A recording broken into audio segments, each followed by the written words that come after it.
जय हिंद दोस्तों, कैसे हो आप सभी। उम्मीद करूंगा कि आप सभी बहुत ही बढ़िया होंगे।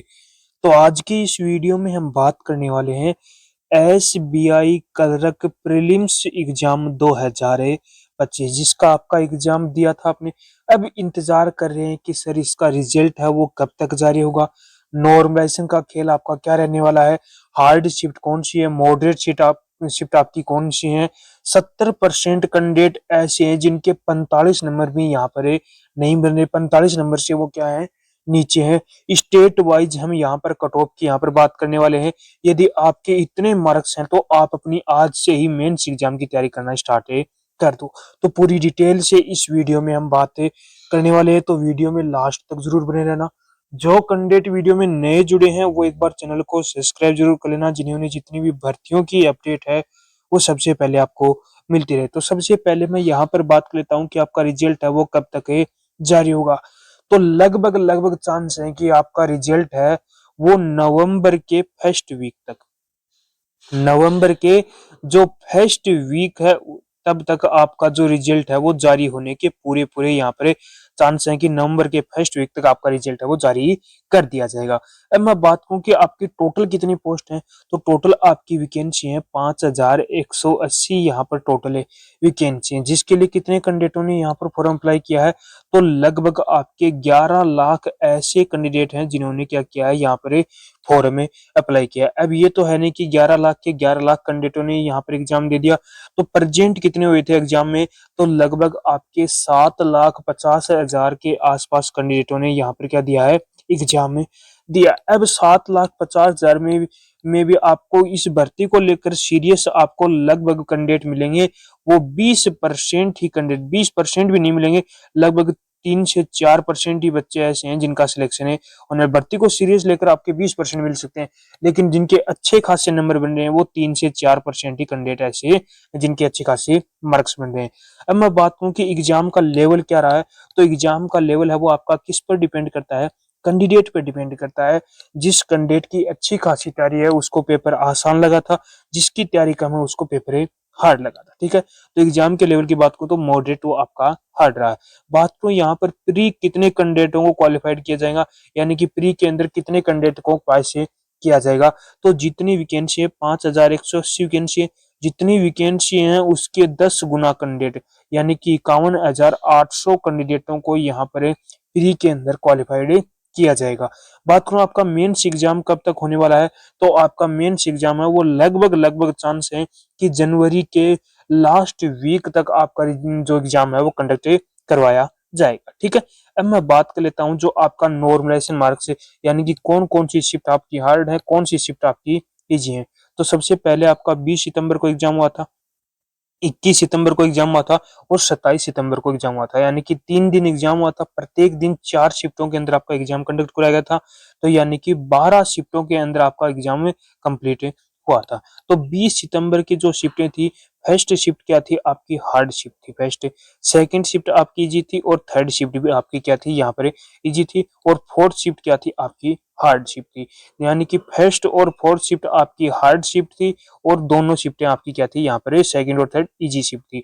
बात करूं 21 सितंबर की, तो 21 सितंबर की फर्स्ट शिफ्ट आपकी मॉडरेट थी, सेकंड शिफ्ट भी आपकी मॉडरेट थी, थर्ड शिफ्ट आपकी हार्ड थी और फोर्थ शिफ्ट क्या थी आपकी मॉडरेट थी। यानी कि फर्स्ट सेकंड और फोर्थ शिफ्ट आपकी मॉडरेट शिफ्ट थी और जो सेकंड थर्ड शिफ्ट है वो क्या थी आपकी 21 सितंबर की हार्ड शिफ्ट थी। ठीक है, अब मैं बात कर लेता हूँ कि 27 सितंबर की, तो 27 सितंबर की फर्स्ट शिफ्ट क्या थी आपकी, मॉडरेट थी शिफ्ट थी, सेकंड शिफ्ट आपकी मॉडरेट थी, थर्ड शिफ्ट आपकी हार्ड थी, फोर्थ शिफ्ट आपकी क्या थी, मॉडरेट थी। ये 27 सितंबर की आपकी यानी कि फर्स्ट सेकंड और फोर्थ शिफ्ट आपकी क्या थी, यहाँ पर मॉडरेट शिफ्ट थी और थर्ड शिफ्ट आपकी क्या थी, यहाँ पर हार्ड शिफ्ट थी।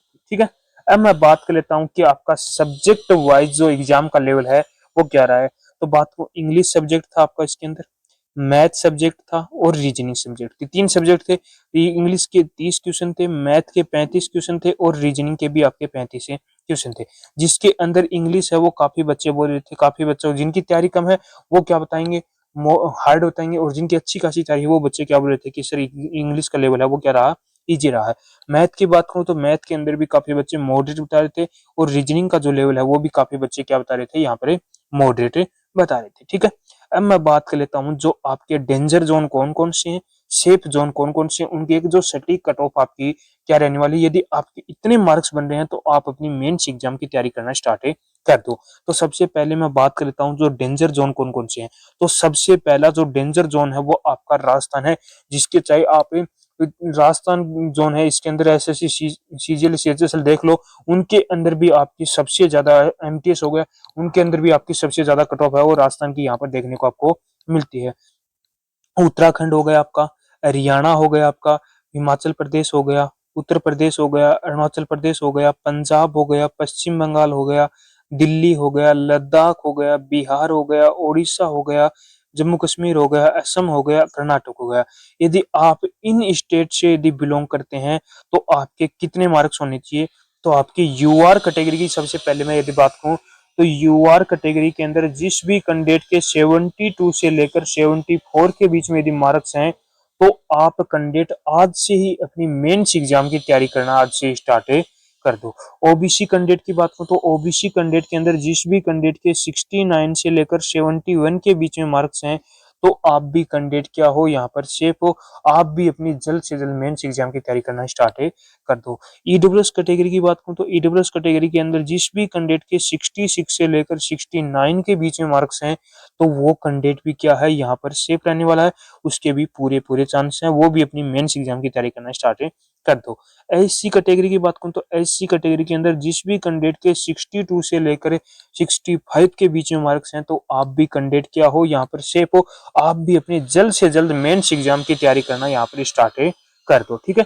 एसटी कैटेगरी की बात करूं तो एसटी कैटेगरी के अंदर जिस भी कैंडिडेट के 60 से 62 के बीच में मार्क्स हैं तो वो कैंडिडेट भी क्या है यहाँ पर सेफ रहने वाला है। तो जो मैंने आपको स्टेट बताए हैं ये स्टेट, यदि इन स्टेट के अंदर आपके इन स्टेट के अंदर यदि आपके इतने मार्क्स बन रहे हैं तो आप कैंडिडेट क्या हो यहाँ पर सेफ हो, आप अपनी मेंस एग्जाम की तैयारी करना स्टार्ट कर दो। अब मैं बात कर लेता हूँ आपके सेफ स्टेट कौन कौन से हैं। तो सेफ स्टेट के अंदर आपका हो गया केरल हो गया, गुजरात हो गया, झारखंड हो गया, आंध्र प्रदेश हो गया, चंडीगढ़ हो गया, आपका छत्तीसगढ़ हो गया, गोवा हो गया, मेघालय हो गया, महाराष्ट्र हो गया, सिक्किम हो गया, अंडमान निकोबार हो गया, मिजोरम हो गया, लक्षद्वीप हो गया, मणिपुर हो गया।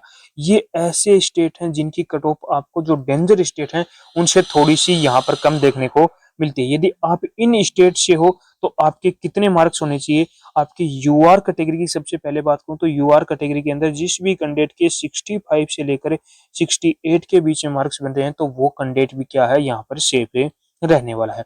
ओबीसी की बात करूं तो ओबीसी के अंदर जिस भी कैंडिडेट के 63 से लेकर 65 के बीच में मार्क्स हैं तो वो कैंडिडेट भी क्या है यहाँ पर सेफ रहने वाला है।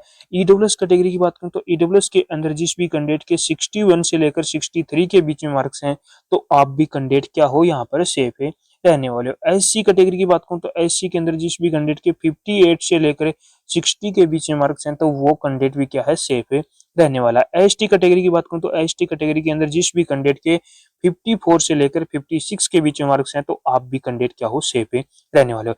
यदि आपके इतने मार्क्स बन रहे हैं जो मैंने सेफ स्टेट बताए उनके अंदर तो आप अपनी मेंस एग्जाम की तैयारी करना आज से ही स्टार्ट कर दो। ठीक है।